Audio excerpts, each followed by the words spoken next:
ఈ బడ్జెట్ సమావేశాల్లో మీరు పెట్టవలసింది ఏంటంటే విద్య పైన పెట్టండి. విద్య పైన పెట్టండి. తెలంగాణ రాష్ట్రంలో ఉన్నటువంటి ఏవైతే ప్రభుత్వ పాఠశాలలు ఉన్నాయో, ప్రభుత్వ కళాశాలలు ఉన్నాయో వాటిపైన మీరు మంచి బడ్జెట్ పెట్టండి. ఎందుకు అని అంటే టాయిలెట్స్ లేవండి. విద్యార్థినీలు చదువుకునేటటువంటి బళ్ళల్లో టాయిలెట్స్ లేవు. ఎంత ఇబ్బంది అవుతుంది. మీ పిల్లలు చదువుతున్నటువంటి స్కూళ్ళల్లో టాయిలెట్స్ లేకపోతే మీరు గిట్లనే ఉంటారా? టాయిలెట్స్ లేవు.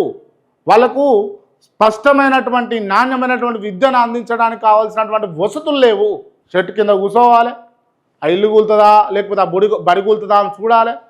చెట్టు కింద వండినటువంటి వంటను పోయి ఆ పురుగులు పడ్డా ఏం పడ్డా పోయి వండుకొని ఇట్లా ప్లేట్ పట్టుకొని పోయి అడుక్కొని తినాలి. గిటువంటి వైఖరి ఉన్నదండి ఏ కార్పొరేట్ సిస్టంలోనైనా.